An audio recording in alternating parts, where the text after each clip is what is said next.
Now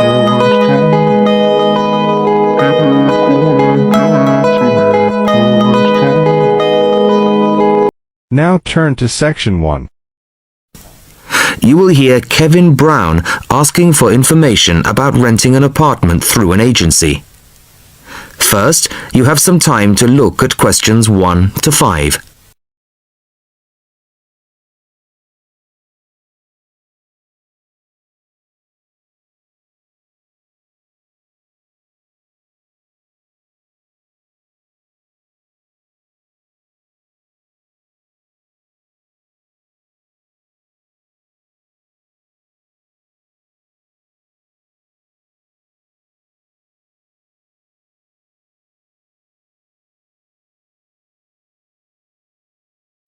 Now the test will begin. You should answer the questions as you listen, as you will not hear the recording a second time. Listen carefully to the first part of the conversation and answer questions 1 to 5. Good afternoon. How can I help you? Hello, my name's Kevin Brown. I saw your advertisement in today's local paper, apartments to let in all areas of the city. Yes, Mr. Brown. We currently have several properties available. What part of the city were you thinking of? Well, city centre ideally. Okay. And what price range are you interested in? I don't really know. What have you got? Well, prices start at £400 a month, going up to £1,000 a month. Okay, and what's the difference? What does the price depend on? Well, the number of bedrooms mainly. Uh-huh. The cheaper apartments have 1 bedroom, while the most expensive have 3 or 4 bedrooms. Okay, 2 bedrooms would be nice. So I'll say 2 bedrooms up to $600 a month. Mm-hmm. Do you have anything like that? Right, sir. We have... just give me a moment, please. We have 2 properties that might interest you. One is in North Street. It's a very nice apartment, but it's £750 a month. But that includes a private parking space. $750. That's a bit higher than I'd like to go, really. Do you have anything less expensive? Yes. We have another one at £625 a month. 625? All right, that sounds interesting. Where is it? It's in Cornell Road, number 12B. I don't know that. How do you spell it? It's Cornell. It's near the park. I've never heard of it, but I'm sure I'll be able to find it on a map. Before you hear the rest of the conversation, you have some time to look at questions 6 to 10.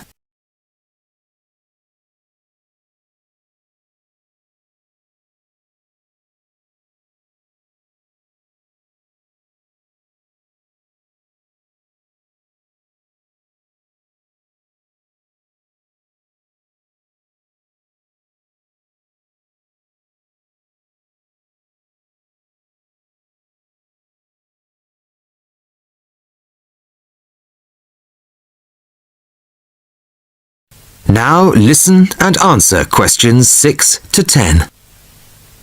So, would you like to see the apartment, sir? Yes, I would. I'd like to rent somewhere fairly soon. Would tomorrow be possible? Sorry, I'm afraid nobody is available all day tomorrow. It's quite a busy time of year for us. I see.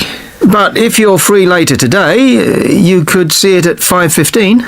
Sure, no problem. I could manage that. Okay, so that'll be 5:15 with my colleague Jason. He'll meet you at the apartment. That's fine. And one more thing. What do I need to provide to rent an apartment with you? What documents, that kind of thing? Yes, of course. Do you have a job? Yes, I work in a travel agency.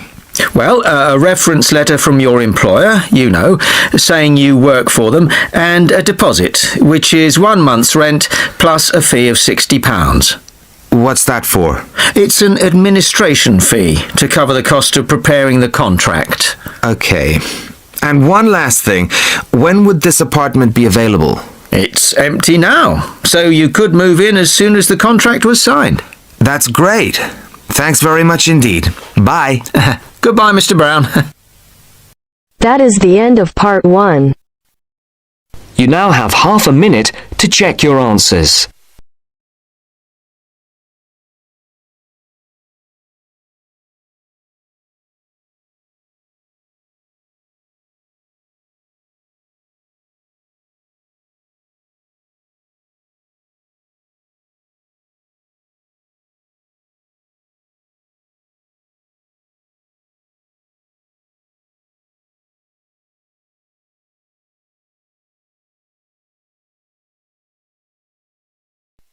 Now turns to part 2. Part 2. First, you have some time to look at questions 11 to 17.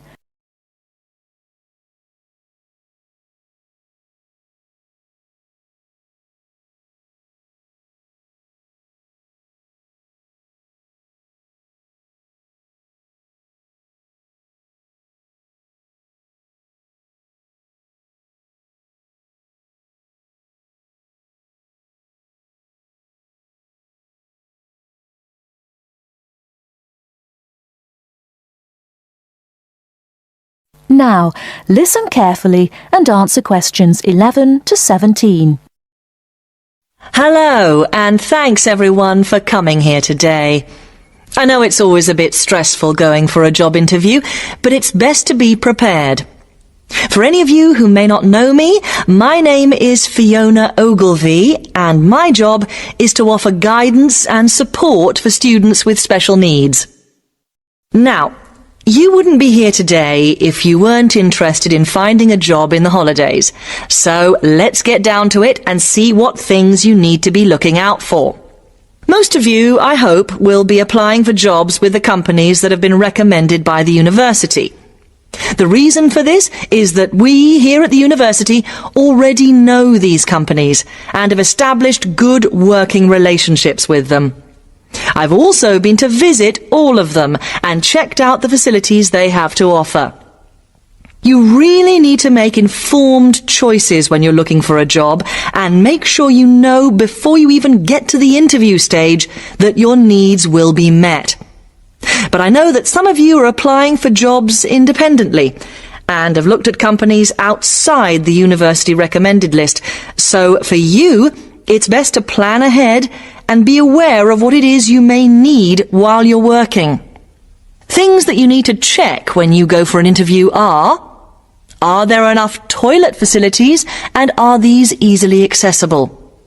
Also, you want to check that all the public areas inside the building are barrier-free, so you can get direct access to these public spaces whenever you need to. And ask about ramps into the building, so you know how many there are and where they are located. These kinds of things are so much more difficult to sort out when you've started work, as they take time. But ramps are an absolute must, so please make sure you know where they are. Another thing you must make sure of is that the lifts have the correct lowered control panels. Ask if all the lifts have this facility or if it's only certain ones. Now, something I think that is often overlooked is working hours. What you want to make sure of is that you get flexi time. This basically means that your working hours are flexible and you can clock on and clock off in times that suit you. Within reason, of course. Most companies do recognise that it takes much longer for someone in a wheelchair to get on and off buses and trains. Public transport can take that much longer, so you need to be organised and prepared. And for those of you lucky enough to own a car, check how many disability parking spaces are available. Remember that it's your right to have a disabled parking space. These also need to be near enough to a wheelchair accessible entrance or ramp. OK, are there any questions before we move on? Before you hear the rest of the talk, you have some time to look at questions 18 to 20.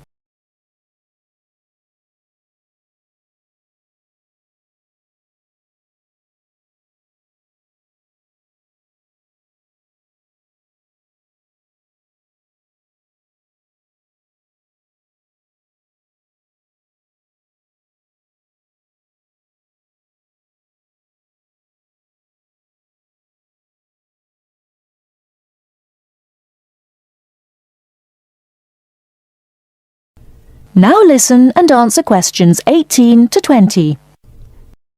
Right, let's move on then. Now I want to talk you through the series of visits to companies which we've got planned for next week. On Monday morning, we will be visiting the Lowland Hotel. They have various summer jobs available, working as a receptionist or conference organizer in their busy conference centre, organising and setting up conferences. You need to be prepared for working in an office environment and spending quite a bit of time talking on the telephone. The bus leaves for the hotel at 9 a.m, so make sure you leave yourself plenty of time to get there. When you arrive at the hotel, please gather in the reception area and wait for someone to take you to your first session, which will be a talk. The talk at the hotel will begin at 10 a.m, and then there will be a short tour of the hotel. There will be a light lunch provided, which is usually salads and sandwiches. The next place we'll be visiting will be on Tuesday afternoon. We'll be going to visit a little local company that makes handmade paper and cards. For those of you studying art, this may be just what you're looking for. We'll be taken on a tour of the company which lasts 3 hours. The tour will start at 3:30 p.m, and after that you'll have a chance to meet some of the staff. Tea and coffee will also be provided. We have no trips planned for Wednesday, but on Thursday morning we'll be going to Tobago Travel Agency. This is a very popular choice amongst our students because you can get student discounts on holidays. We've booked a coach for this, and it'll leave from outside the refectory at 8 a.m. You'll need to bring a packed lunch for this, so please don't forget. There is a little canteen where you can buy hot and cold food, but this is closed on Thursdays. Friday, we'll be having representatives from all the companies visiting us, so you will have a chance to ask any questions, and of course, put your name down on the list if you're interested in working for them over the summer. This event will take place in the main hall next to the library, and it'll run from 10:30 until 4. I really hope you make the most of this excellent opportunity to not only earn yourself some extra money, but also to gain experience of what it's like to work. And if you'd like to find out more, then please ask some of the students who worked last year. They're all wearing green badges and will be happy to speak to you afterwards. That is the end of part 2. You now have half a minute to check your answers.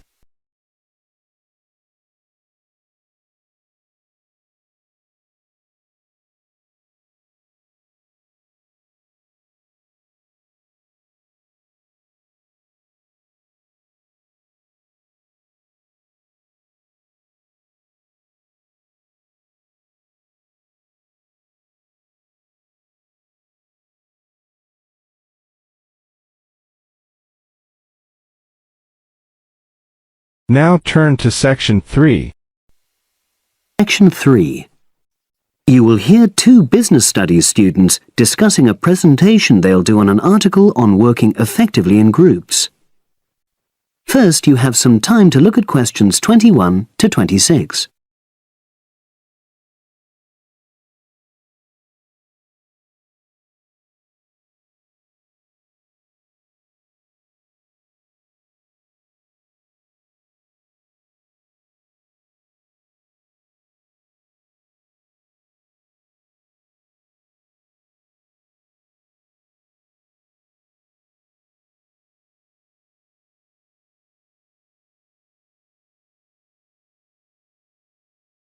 Now listen and answer questions 21 to 26.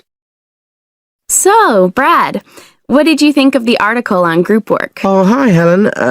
Yeah, it was pretty good, with helpful pieces of advice on how to make group work effective.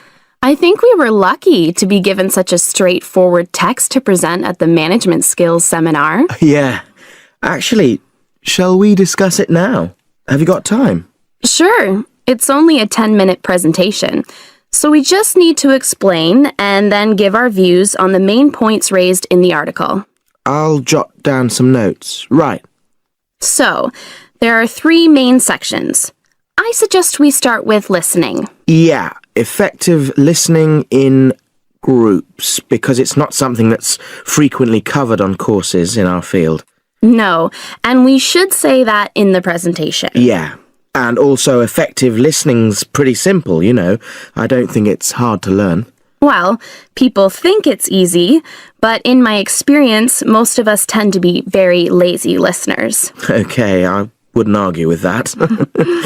Something I do think we should emphasize is the power of the listener's posture, gestures, etc., in making speakers feel respected. Not that you're just waiting for them to finish before jumping in with your own ideas. Uh-huh. Okay, right. The next section is on goal setting. Let's make sure we're clear what the article says on this. Yeah. Well, firstly, it says that all group members must be given time to explain their own goals. That's it, yeah. And then, did it say that the whole group should agree on common goals? That's a bit too strong. It's more that everyone's agendas should be equally acceptable. But it does say that goals have to be realistic. You know... Achievable within a particular time? You've got it. That's really what the article's saying. There isn't really any point in having ideals if group members know they won't come to anything within a reasonable period. So, I think a summary covering those points will be enough for that part of the presentation, don't you? Yeah. Now, the last section is about conflict resolution. Actually, I thought it was the worst part of the article. Me too. I don't think it went into sufficient detail on the issue. Actually, I thought it devoted too much space to it, but that it was all rather boring, you know? It didn't mention some of the more radical theories. Absolutely.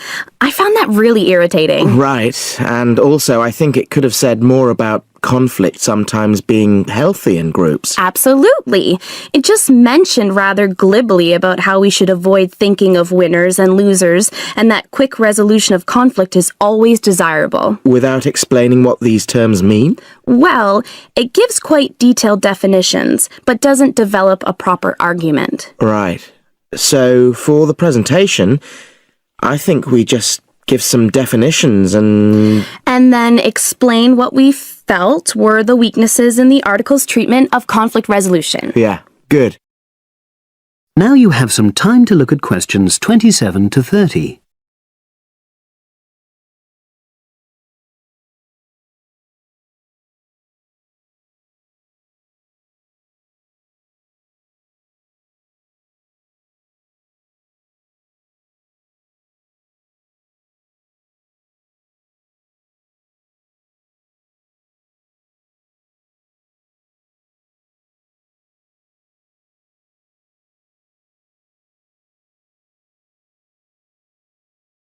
Now listen and answer questions 27 to 30. So, let's think about what we have to prepare for the actual presentation. Well, I suppose we'll use PowerPoint, but I'm hopeless at using it, especially if it has any visuals. I really have to look into doing a course on it because I know I'll need it in the future. Don't worry, I'm quite happy using PowerPoint and I'll put it together when everything else is ready. That's a relief. But yes, do that later. Okay. Now, I heard the tutor saying we have to include some well-chosen quotations from the article. I'm not sure if we do. I'll email him to find out. No need, I can just have a look at the specs he gave us when he set the task. That'll be quicker. But the tutor definitely said we have to prepare a handout to go with the talk. I'm not really sure how we do that. Sarah did one last year. Who's she? She's doing the same option as me on marketing. I'll ask her advice on what to include. Great. So that just leaves the bibliography at the end. I suppose it'll mainly be articles. Yeah. So we'll just look on the web, and we can leave that till later. But we've been advised against that? Well, we could have a look through some journals in the library. I think we should start by looking through module handbooks. I think that'll give us some good leads. Yeah, you're probably right. So, that's all the topics.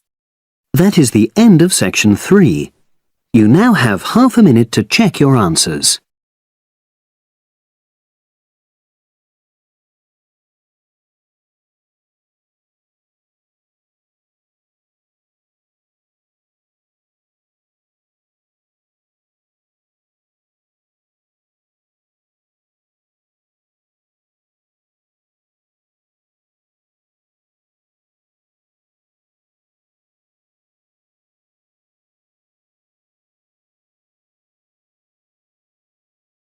Now turns to Part 4. Part 4. You will hear a tutor giving some business students instructions about a finance project. You now have 30 seconds to read questions 31 to 36.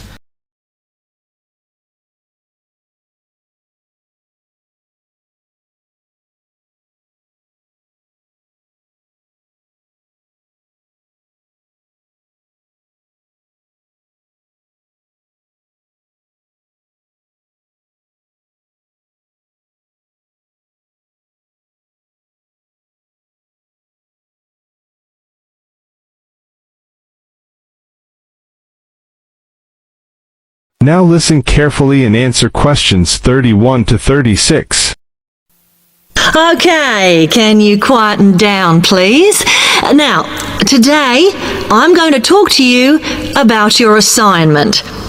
We've been studying the effects of the exchange rate, so I'm going to give you a project to do on this. Right, can you make some notes while I'm talking? The first thing that I'd like you to do in order to prepare this is to select where you're interested in. I mean, which country, and therefore which currency you're going to be operating in. Okay, now the purpose of the project is to make money, and I'm hoping some of you will make a significant amount. So, I want you to suppose that you have £100 that you will have to invest purely in the rises and falls of the exchange system. In other words, you'll be trying to predict rates. This is a project that you'll be doing together, but before you work together, you'll have to go off and research what you need to know about the economy of that country and how well it's doing or is expected to do in the near future.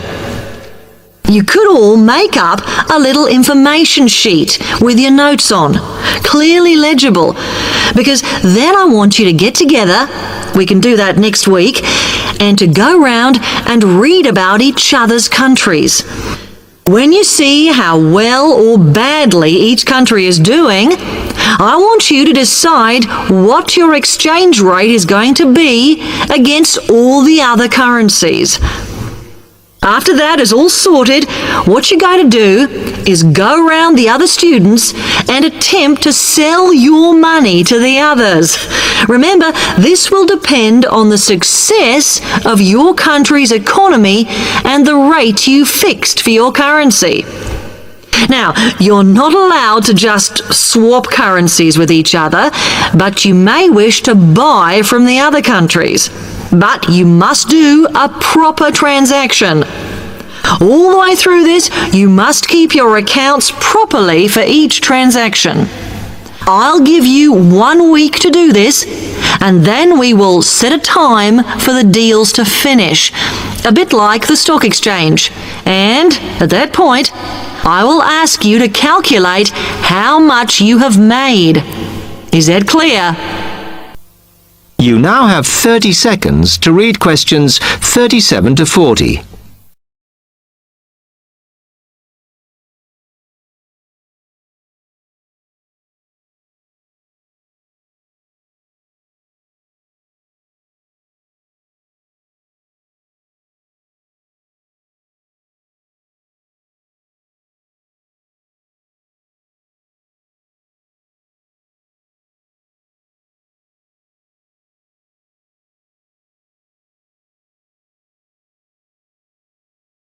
Now listen carefully and answer questions 37 to 40. Okay, now before you begin that, there are a few things I want you to read up on to prepare. You need to look at the economies of the UK's main trading partners. I don't mean all of them, because that would be over 80, but just the 29 principal ones. There are summaries in the last 3 books on the book list I've given you. And so that you can practice applying the criteria on assessment I gave you, I'd then like you to focus just on one sector across all the countries. The most common one across every country is farming. But as much agricultural produce is for domestic consumption, I'd like you to look at manufacturing. Then, I would like you to do a detailed investigation of one particular aspect. I was going to give you a choice, but I think as we've just started the course, it's better if we all look at the same thing, and then we can discuss it in the seminars. So the thing I'd like you all to look at is fluctuations in import prices. Now, you need to do all that before you start the project, as it will help you assess the economies of the countries you'll be representing in the project. Don't worry, you've got plenty of time. Exam week is December the 8th. Then it's the holidays until January the 6th, so I don't need the project in till February the 5th. Is that okay? Now, any questions on this, because it is... That is the end of part 4. You now have half a minute to check your answers.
Give it to me.